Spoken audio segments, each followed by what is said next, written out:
começar pela consagração de criança, né? A respeito da importância. Irmãos, você não faz ideia o quanto é importante, a importância de uma consagração de uma criança. Você não faz ideia. Irmão, mas é só um símbolo. É só um símbolo, é verdade. Consagrar a criança não salva. Assim como tomar a Santa Ceia também não salva. Assim como batizar também não salva. O batismo não salva. A ceia não salva, a consagração da criança não salva. Porque é só um símbolo. Assim como a Santa Ceia é um símbolo, assim como o batismo é um símbolo, a consagração da criança também é um símbolo. Irmãos, assim como o casamento, embora o casamento não é um símbolo, mas também é uma coisa assim que também se assemelha um pouco, né? Que é uma cerimônia também, é um ritual também, né? Embora o casamento não é um símbolo, o casamento ali é uma coisa real, uma aliança está sendo feita. Mas também se assemelha um pouco porque é um ritual também, né? E tem gente que tem, né, aversão com ritual, que acha que ritual é coisa do inimigo. Não, tem ritual que é do inimigo, mas tem os rituais que são de Deus. Né? A ceia é um ritual, o batismo é um ritual, a consagração da criança é um ritual. Né? E então, a importância disso, entendeu? Então, é tão importante, mas tão importante, você entendeu? Que isso aqui é só um símbolo, correto? Mas ó, para você ter a ideia e a importância disso aqui. Né? O primeiro princípio aqui vai ter que ser bem resumidinho, senão não vai dar tempo. Né? Por que apresentar e batizar? Por que apresentar e batizar? Vamos ler Lucas, capítulo 1, 59 e 60. E no 8º dia, quando foram circuncidar o menino, queriam dar-lhe o nome de seu pai, Zacarias. Mas sua mãe disse, de modo nenhum, o nome dele será João. Né? Então aqui está falando da circuncisão, o dia que foram circuncidar João, né? João Batista, no caso aqui, né? Então você viu que, né? São vários, né, os textos, né, que dizem, mas eu queria ler apenas um aqui, né, e escolhi esse aqui de João Batista, que ele foi circuncidado. Eles tinham, né, a prática de circuncidar a criança. Né? Nos judeus foi uma ordem que Deus deu lá para Abraão, para circuncidar. E aquela circuncisão, preste atenção nisso aqui. Preste atenção nisso aqui. Porque essa palavra, ela, a princípio, ela talvez até choque você. Mas, né, você vai entender e ela vai gerar vida, ela vai te trazer, né, sabedoria, graça e vida. Irmãos, a circuncisão, ela era mais ou menos o seguinte. Deus tinha muitas promessas para o povo judeu, no sentido geral. Né? Então, a promessa, você já ouviu muito essa expressão, está debaixo da promessa. Debaixo da promessa que Deus tinha feito aos judeus. Né? Então, para que a nação toda, para que os filhos fossem introduzidos na promessa, estivessem debaixo da promessa, eles precisavam ser circuncidados. Foi uma ordem que Deus deu para Abraão. Né? E qual era a promessa? A promessa eram várias, né? Que a gente resume muitas vezes usando a palavra a promessa, mas eram várias, né? Mas a principal, em ti são benditas todas as famílias da terra. Né? Então aí não é só os judeus também. Aí tem essa promessa, ela é estendida. Em ti serão benditas todas as famílias da terra. Foi o que Deus falou a Abraão. Por quê? Seriam benditas todas as famílias da terra? Porque nele viria, da descendência dele viria, né, Jesus Cristo. Né? Então, mas preste bem atenção. Essa criança, ela precisava ser circuncidada para que ela fosse inserida na promessa. Senão, ela não estaria debaixo da promessa. Agora, presta atenção no que eu vou falar. Se segura na cadeira aí para não cair. Presta atenção no que eu vou falar. Vou dar uma ilustração aqui. Se chega uma criança aqui, e eu, né, por algum motivo, eu gosto dela, e eu falo assim, não, você não tem pai, eu vou colocar você, vou te adotar oficialmente, colocar no meu nome, para que você seja minha herdeira. Correto? Beleza? Isso é bom? Depende. Se eu tiver bens para deixar é bom, mas se eu tiver dívidas? E se eu tiver cheio de dívida? Você sabe que eu não sei, tem situações aí que os pais morrem e deixam dívida. E é problema para os filhos, viu? E é problemão, viu? Em alguns casos é problemão, né? Então, os filhos são totalmente responsáveis? Não, totalmente não. Aí tem um jogo os advogados lá, tem um jogo de lá e de cá e tal, mas eles, no mínimo, se eles não tiverem que pagar a dívida do pai, no mínimo eles vão ter trabalho com o advogado e vão ter uma ação para se defender, no mínimo. No mínimo. Entendeu? No mínimo. Em alguns casos tem que pagar a dívida do pai. Entendeu? Então, o que acontece? Eu já fiz isso também, viu? Eu peço que Deus tenha misericórdia de mim, porque quando a gente faz por ignorância, a Bíblia diz que é poucos açoites, né? Com consciência, muitos açoites. Sem consciência, né? Eu achava estar fazendo o correto, né? Mas é o seguinte, depois que eu entendi isso, e o interessante é que eu fui falar para o Rodrigo, ele falou, pai, eu já entendi isso faz tempo, eu já não faço isso faz tempo. Mas você não falou para mim, você também não perguntou. Entendeu? Você entendeu? Falou, eu já não faço faz tempo. Consagrar uma criança que os pais não são crentes, né? Entendeu? Então, você entendeu a questão da herança? Se eu consagro uma criança que os pais não são crentes, uma criança, uns pais que têm aliança com o diabo, têm aliança com o capeta, que vai para macumba, que vai para não sei na onde, que vai lá para oferecer coisa para Aparecida, se eu consagro essa criança, eu estou inserindo ela na mesma aliança dos pais. Você prestou atenção?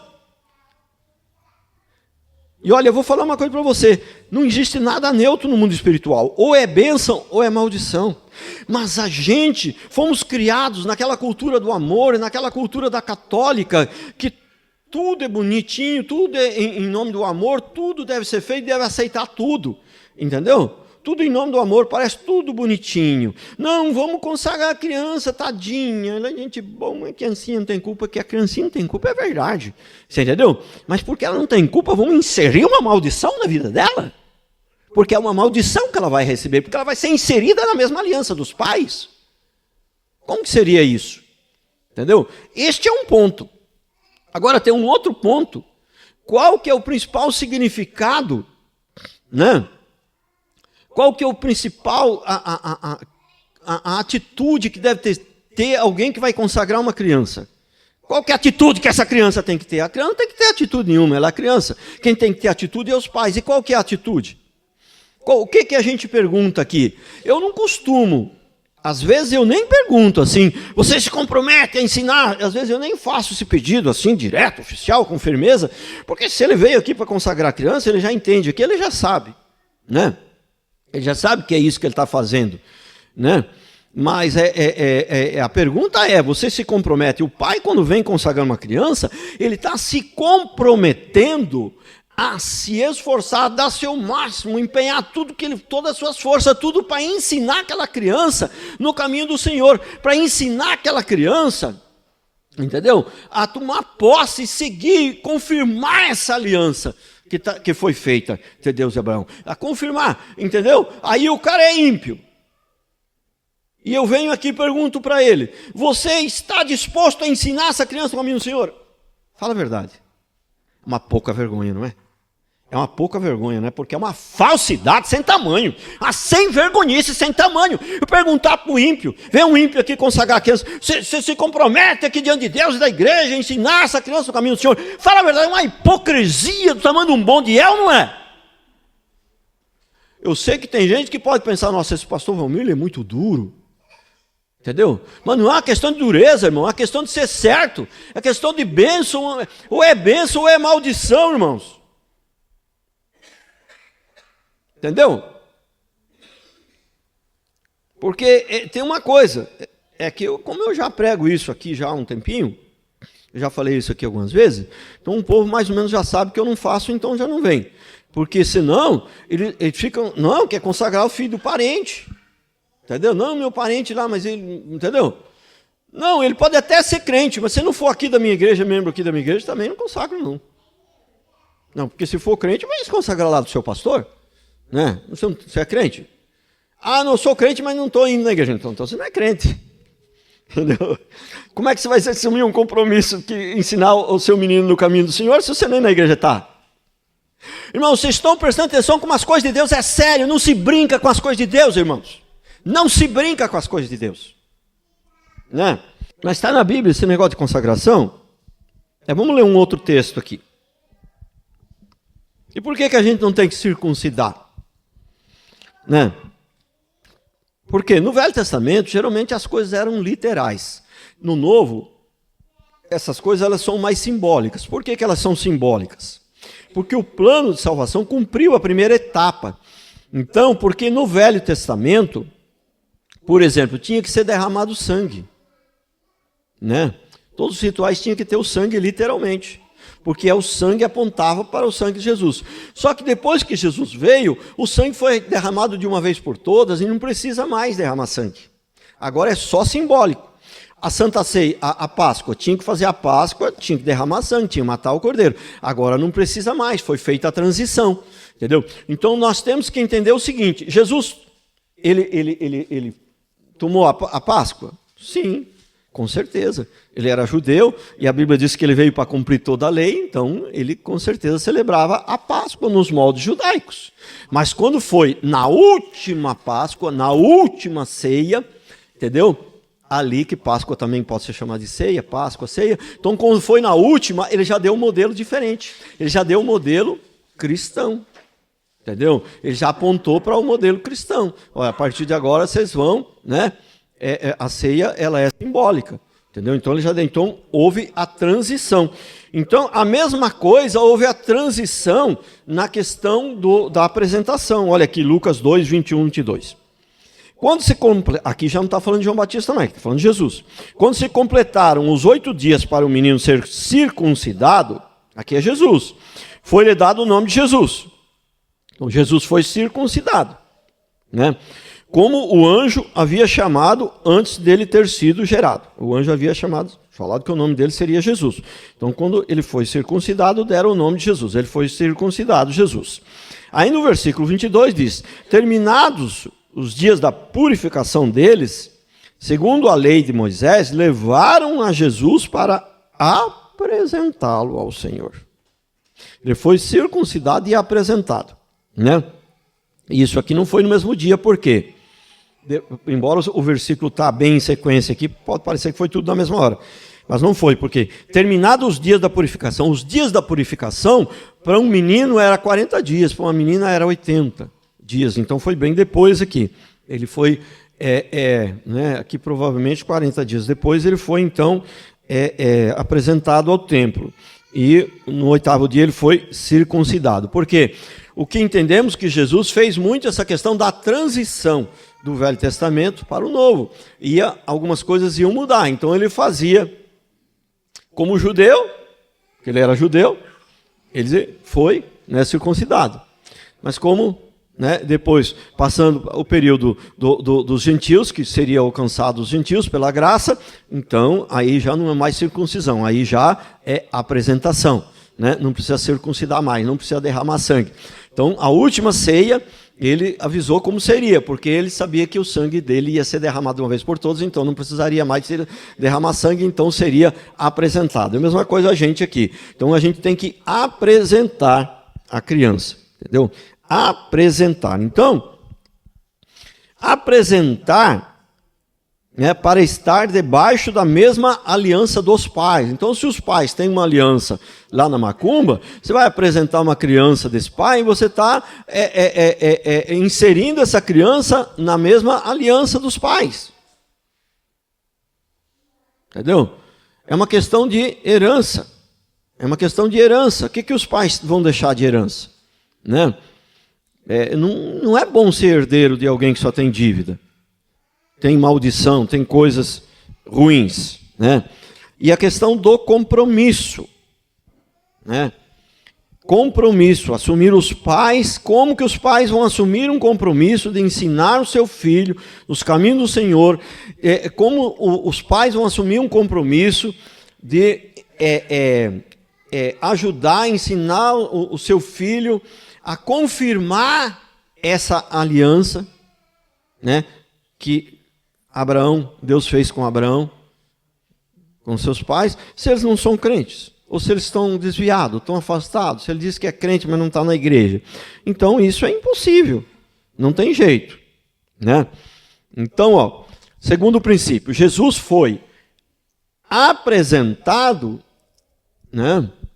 Como eu disse, ele foi também circuncidado, mas nós não precisamos mais fazer a circuncisão, porque depois Jesus veio, já derramou sangue de uma vez por todas, não precisa mais derramar sangue, agora é só simbólico, então não precisamos mais ser circuncidados, mas precisamos ser apresentados, né? Então, Jesus, Lucas 2:22, terminados os dias da purificação deles, segundo a lei de Moisés, levaram Jerusalém para apresentá-lo ao templo.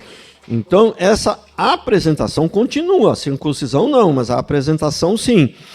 É o que eu falo, os princípios eles são eternos. Lembra que eu sempre falo, os princípios de Deus não mudam, Deus fala não mudo. Mas a aplicação sempre, conforme vai cumprindo etapas do plano de salvação, a aplicação vai mudando. Entendeu? Então a aplicação muda. Sempre cito a ceia. A ceia continua, só que a maneira de fazê-la mudou, porque depois que Jesus morreu, não precisa mais matar cordeiro, o cordeiro perfeito já morreu, entendeu? Então mudou ali a aplicação, mudou um pouco, mas o princípio é o mesmo. A ceia e a Páscoa são praticamente quase que a mesma coisa. O significado é o mesmo, a aplicação, o jeito de fazer é diferente, mas a aliança, tanto a Páscoa quanto a ceia fala da aliança, fala, né, da salvação, aliança com o Senhor no sangue derramado. Agora Mateus 3, 17. Então ele foi circuncidado, e foi apresentado e foi batizado. Mateus 3, 13 e 17. Então Jesus foi da Galiléia para Jordão para ser batizado por João. Mas João tentou impedi-lo, dizendo: tu vens a mim? Eu que preciso ser batizado por ti.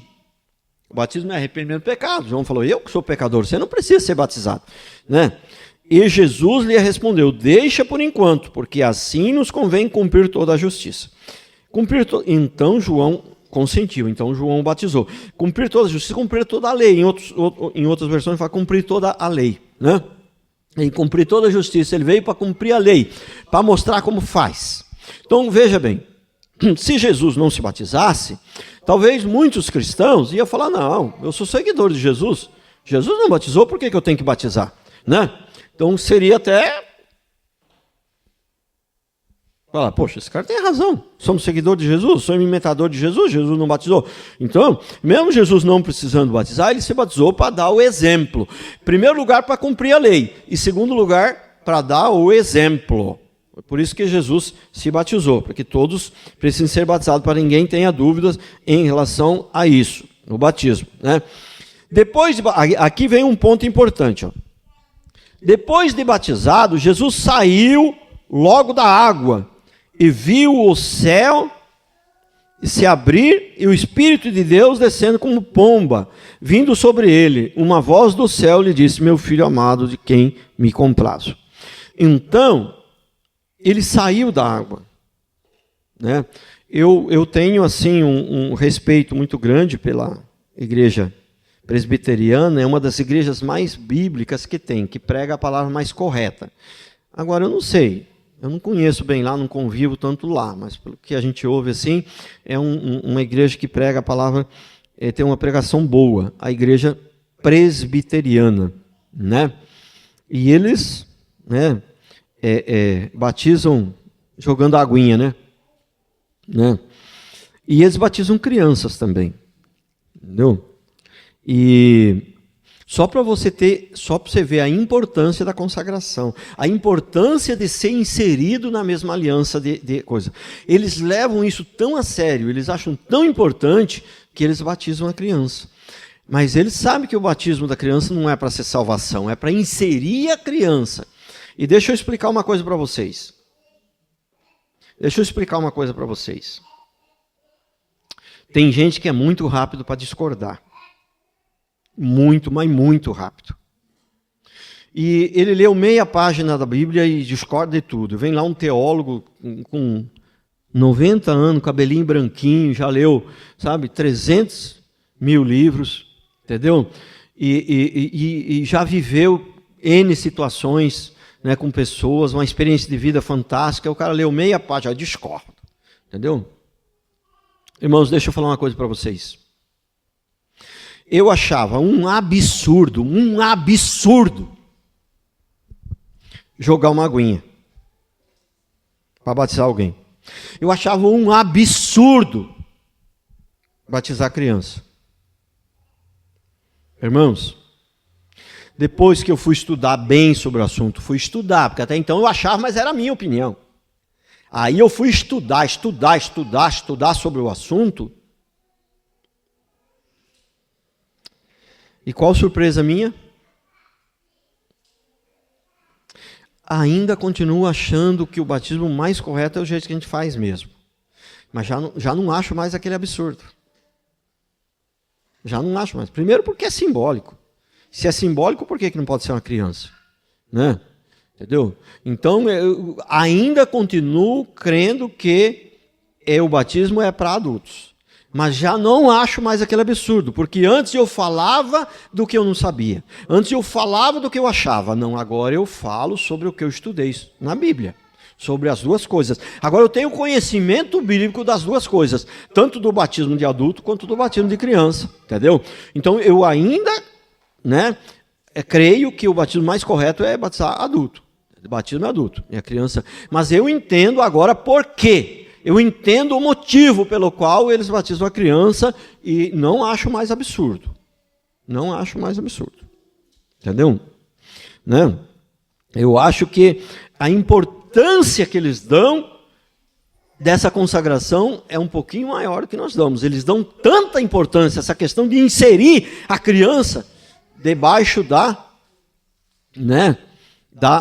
aliança que Deus fez com Abraão. Entendeu? E a aliança que Deus fez com Abraão, a aliança que Deus fez com o povo judeu, não significa que todo judeu vai ser salvo. Mas significa que tem uma aliança, que Deus protege eles de uma maneira especial. Mas não significa que todos vão ser salvos. Então, quando você consagra uma criança e você se esforça para levar no caminho do Senhor, não é uma garantia de que ela vai ser salva, mas é uma garantia de que ela terá uma proteção especial do Senhor. Entendeu? Mas não é uma garantia de que ela vai ser salva. Porque os salvos, eles são escolhidos pessoalmente, um por um. Um por um. É Pedro? Vem, Pedro. Né? Passou lá no barco? Tiago, vem. Passou lá na coleteria? Mateus, vem. Eles são escolhidos um por um. Esses são salvos. Né? Esses são salvos. Entendeu? Então, agora, você vê que, por exemplo, então por que eu também não acho muito absurdo esses caras que batizam? Porque não tem nenhum versículo proibindo. Entendeu? Agora, se o texto aqui diz, Jesus saiu da água, ele foi no Rio Jordão se batizar, e ele saiu da água, então ele estava dentro da água, né? Estava dentro da água, então não foi jogado uma aguinha o batismo dele. A Bíblia não diz que nós temos que seguir o exemplo dele? Né? Então não foi jogado uma aguinha, então eu ainda continuo crendo que o batismo correto é adulto. Né? Adulto que eu falo não precisa necessariamente ser adulto, 20 anos, 40. Tem a idade da razão, e a maioria das igrejas evangélicas estão até uma concordância em relação a isso. Não tem muita divergência. Seja pentecostal, seja o que for, geralmente é acima de 12. Acima de 12, uma criança sabe já bem o que é errado, o que é pecado, o que não é. Ela já tem uma consciência boa. Entendeu? Então, até nem tem muita discordância em relação a isso, o meio evangélico, independente de qual igreja você for, mas é mais ou menos por aí, em torno de 12 anos para cima. Né? Então, primeiro para cumprir toda a lei, depois para dar o exemplo, e essa questão, né, do batismo por imersão, né, ele saiu da água. Né? Em Mateus 3, de 6 a 8, diz assim: eram batizados por ele no Rio Jordão, confessando os seus pecados, né? Mas quando ele percebeu que muitos fariseus e saduceus iam a um lugar em que ele batizava, disse-lhe: raça de víboras, quem vos ensinou a fugir da ira vindoura? Produzir, pois, frutos de arrependimento. Então aqui ele está falando claramente, né? Então eles batizam a criança e eles têm uma consciência que aquele batismo não vai salvar a criança. E eles têm uma consciência que quem tem que ter essa confissão de pecado e tem que ter essa transformação de vida e tem que ter os bons frutos é os pais. E que eles se comprometem a fazer com que aquela criança faça isso também. Você está prestando atenção que você já começou a entender que o negócio deles não é tão absurdo, né? Você já prestou atenção. Mas eu continuo crendo ainda que o mais correto é esse aqui, né? Até porque a grande maioria das igrejas, embora nem sempre a maioria está certo, mas a maioria das igrejas evangélicas no mundo batizam adultos, né? Depois de 12 anos para cima. Embora nem sempre a maioria está certa. A maioria gritou crucifica Jesus e a maioria estava errado. Né? O fato de a maioria dizer uma coisa não é uma garantia, mas pode ser um sinal. Entendeu? Pode ser um sinal de que há algo certo ali. Se a maioria, mas não é uma garantia, não. Entendeu? Mas então, a gente crê que realmente o batismo é 12 anos para cima, batismo, mergulho, e a pessoa tem que dar um bom exemplo. Tem que dar um bom exemplo, tem que produzir frutos de arrependimento. Antes de passar para esse texto, repetir de novo. Irmão, a não ser que você está brincando, uma conversa descontraída e tal, eu discordo e tal, papapá. Mas em relação à teologia, em relação às coisas de Deus, princípios ali, irmão, antes de discordar, pensa, irmão, pensa. Eu achava um absurdo, achava que eles iam tudo para o inferno. Entendeu? Mas era opinião minha, eu não conhecia os fatos direito. Depois de estudar sobre batismo e sobre apresentação, sobre consagração, consagração e apresentação é praticamente a mesma coisa, né? Sobre a inserir na aliança. Depois de estudar sobre tudo isso, entendeu? Eu cheguei a uma conclusão que eu acho que a gente está certo, eu acho que esse batismo está certo, mas que o deles também não está errado, não está, talvez, né? E uma coisa que eu tenho certeza absoluta. Se um presbiteriano tiver que ir para o inferno, pode ter certeza. Não foi porque batizou quando era criança. Mas isso eu tenho certeza absoluta. Absoluta. Você pode ter certeza. Se tiver que ir para o inferno, ele vai ir por outros motivos. Não porque batizou quando era criança. Entendeu? Porque é um símbolo, entendeu? Então, tá certo? Isso não significa que o símbolo não é importante. Muito pelo contrário. Eles levam um negócio até mais a sério do que a gente, essa questão do símbolo de inserir na aliança, tanto é que eles, né, já batizam aquilo ali, né? Tá certo? Mas vamos lá para encerrar, então, o último princípio, o quarto princípio. Atos 8, 28, é um texto longo, mas eu preciso ler ele, vocês precisam prestar atenção. Voltava para casa, sentado na sua carruagem, lia o profeta Isaías, e o Espírito disse a Filipe, né? Aproxima-te, acompanha essa carruagem, presta atenção na leitura. Filipe era um evangelista, um homem de Deus, né? E o homem estava andando numa carruagem e estava lendo a Bíblia no profeta Isaías. Filipe correu e ouviu que o homem lia o profeta Isaías. Perguntou: entendes o que está lendo? E ele respondeu: como poderei entender? A não ser que alguém me ensine. E pediu a Filipe que subisse e sentasse. Quer dizer, o homem está andando numa carruagem, está lendo o profeta Isaías. Aí o Espírito Santo de Deus fala para Filipe: vai lá e prega para ele. Entendeu? Então Filipe chegou lá, falou: você entende o que está lendo? Ele falou: como que eu vou entender se não tem quem me explique? Quer dizer, moral da história, o cara não era crente, né?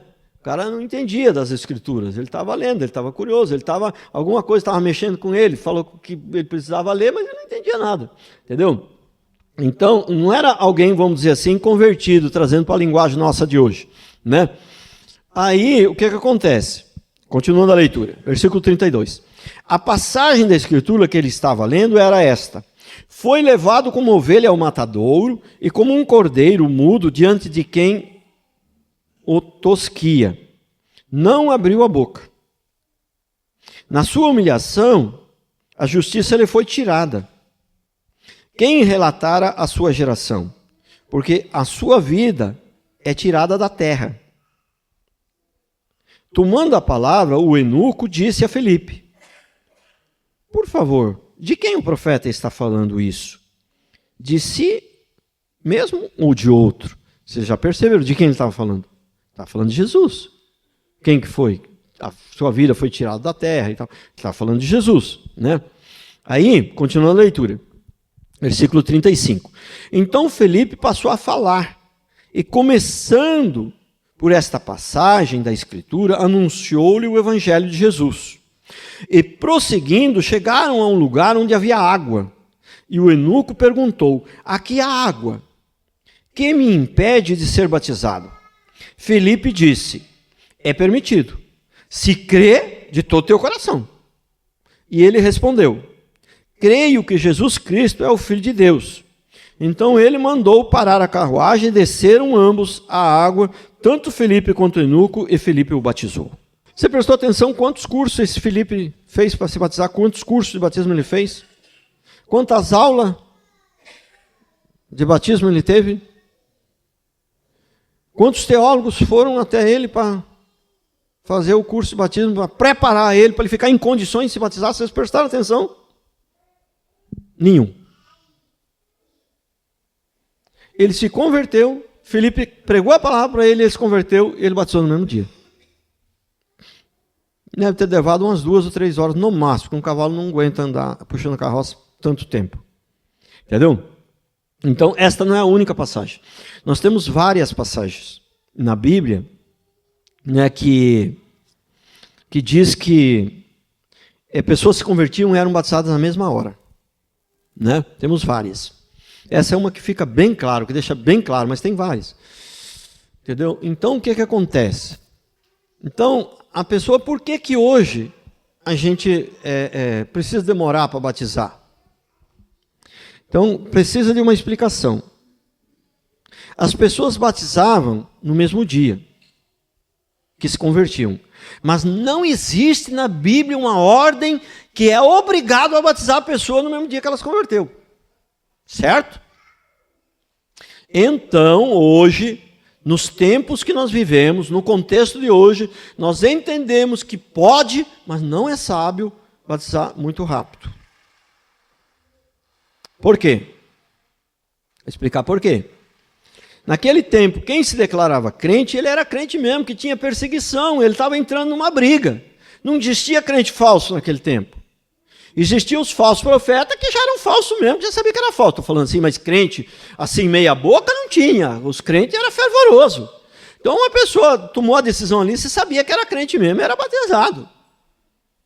Agora hoje, de cada pessoa que vem para a igreja, entendeu?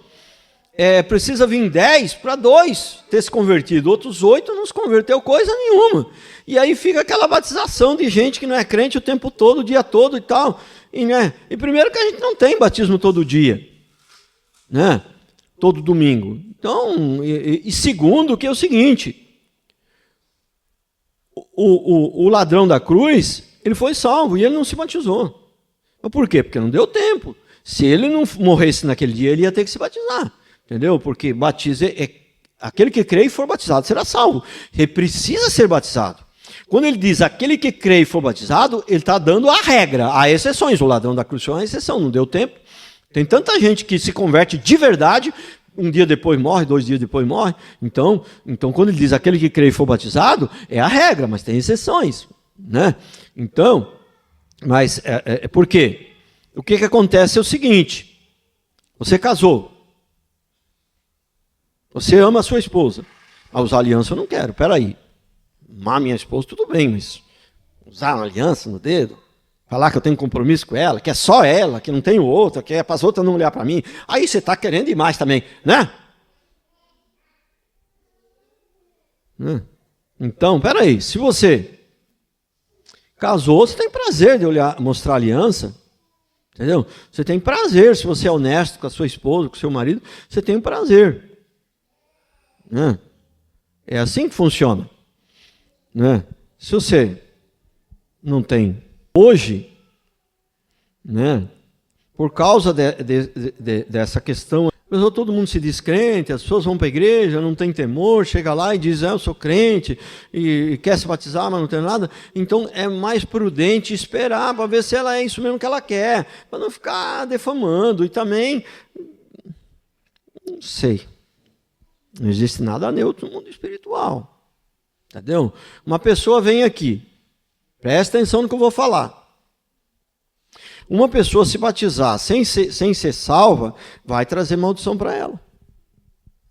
Vai trazer. Por vários motivos, mas eu vou falar de um motivo prático. Não tenho tempo de falar de todos, mas vou falar de um prático. Motivo prático. A pessoa chega aqui, não se converteu coisa nenhuma, ela achou bonito tudo que estava aqui e quer se batizar, ponto, batiza. Aí depois vai um homem de Deus, um evangelista lá, encontra com ela e vai pregar o evangelho. Ela está lá no mundo e vai pregar o evangelho para ela. Ela fala, não, mas eu já sou crente. Viu? Ela, pelo fato de a gente ter confirmado que ela é uma pessoa crente, ter confirmado aqui um batismo, ela se torna alguém mais irredutível, alguém mais difícil de se converter. Porque você vai pregar o evangelho para ela e fala, não, mas eu já sou crente. Pega para aquele ali, que aquele ali não é crente. Aquele lá, vocês morrerem, vão para o diabo, para o inferno, eu sou crente já. Entendeu? Veja bem se não traz maldição, vê se o negócio, entendeu? As coisas não são neutras. Ah, isso aí se não fizer bem também o mal não faz. Vai nessa. Vai nessa. Né? Então, irmãos, então por isso, então não vamos criticar aqueles que batizam, demoram muito para batizar, fazem vários cursos. Eu acho que também não precisa exagerar. Tem igreja que é curso disso, curso daquilo, curso daquele outro. Para ser membro é uma luta, o cara tem que ser quase anjo para ser membro, é um monte de regra, mas na verdade você vai lá, na verdade é tudo uns carnais que... não adianta nada, entendeu? Aqui, irmão, se você veio aqui, você está aqui, irmão, você se batizou aqui, você já é membro. Nem precisa fazer uma festa, uma coisa para... se você não se batizou aqui, mas você já está uns 2, 3 meses aqui, está bem firme, está firme, que, irmão, quero te dar uma notícia, você já é membro aqui. Dá uma notícia boa, você já é membro, você não tem mais nem para onde correr. Você já é membro aqui da igreja. Entendeu? Então, tem alguns rituais que foi do Senhor Deus que mandou fazer, a gente deve fazer, mas não vamos ficar inventando um monte de ritual, né? Tem alguns que foi o Senhor que mandou fazer, o batismo, são sérios, são coisas que têm uma significância tremenda, tudo, né? Mas está certo, então, os caras demoram para batizar lá, faz um monte de curso, na minha opinião não tem necessidade de tanto, mas não precisa ficar criticando, né? Então, mas também tem aqueles que batizam tudo no mesmo dia, é bíblico, viu? Critique eles não, porque né? Na Bíblia era batizado tudo no mesmo dia, convertia e batizava na hora. Não? Né? Mas como também é uma coisa que, se você converteu mesmo de verdade, e não chegou o dia do batismo ainda se morrer, você está salvo, então não precisa de correria também. É isso que a pessoa, que tem gente que quer batizar muito rápido, porque acha que se ele morrer antes de se batizar, irmão, aí se eu for pensar assim, então é o batismo que salva, então não é o arrependimento. Né? Entendeu? Então, se a pessoa converteu, não precisa de pressa. Né? A gente marcou esse batismo aqui fazia uns 4, 5 meses. 4, 5, exagero, tá? Vai, uns 4 meses. Uns 4 meses que foi marcado esse batismo. Eu sei que tem pessoas desses que vão batizar aqui que eu tenho que pôr minha mão no fogo. Eu sei que são nascidos de novo. Eu não estou preocupado se ele morrer antes. Se ele morrer antes, ele vai para o céu. Entendeu? Agora, se eu faço um batismo aqui, chamo a pessoa para se batizar, e a pessoa fala, não quero dessa vez, pastor, vou esperar para a próxima. Ela vai para o inferno porque ela não se batizou? Não, ela vai para o inferno porque ela não se converteu. Porque se ela não rejeitou o batismo, significa que ela não se converteu. É isso que precisa entender, correto?